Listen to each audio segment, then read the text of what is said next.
Now, there are a couple barriers to accepting genetically modified food, and I know that some of you are coming up with the idea, well, this is not natural. It's not natural to genetically modify, to genetically engineer our food. But I want to talk about what really is natural, or actually what is the myth of natural food. The food we eat comes from plants already extensively modified from their original form.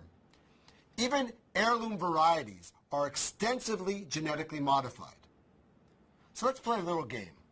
If I give you a choice, what would you prefer to eat?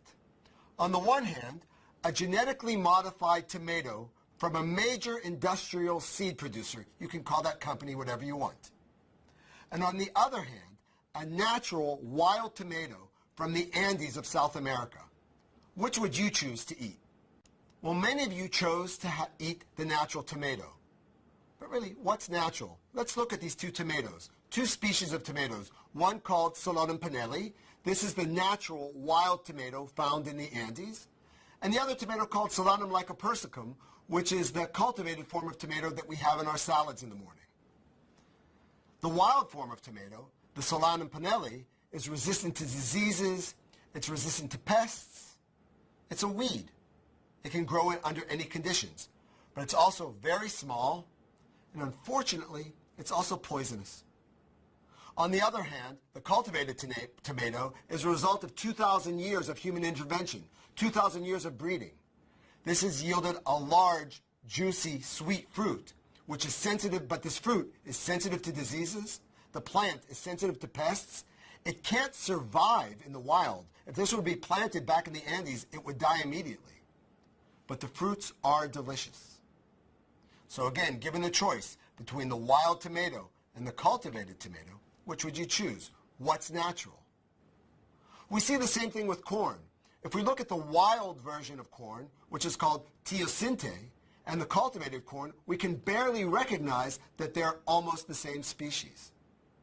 Indeed, plants were domesticated over the past 10,000 years in parallel in several regions around the world. Whether it be rice and soybeans in China or in India, or wheat, barley, and lentils in the Levant, or corn and squashes in North and South America, or cassava in Africa.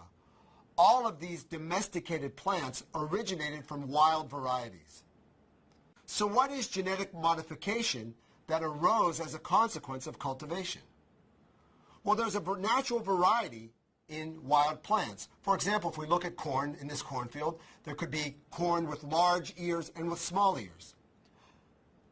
Our forefathers selected the plants with larger ears, saved those seeds, and planted them. This led to a selection of corn with increasingly large ears of corn. And over the generations, this led to larger and larger and larger ears of corn plants with corn. We see this actually in archaeology. Here we see 7,000 years of domestication of corn from the Tehuacan Valley in Mexico. 7,000 years ago, the corn that they grew was on a very small cob.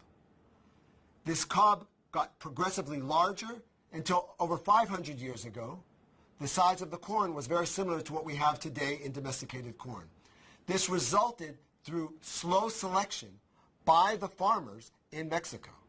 This led to a genetic selection for larger and larger ears of corn.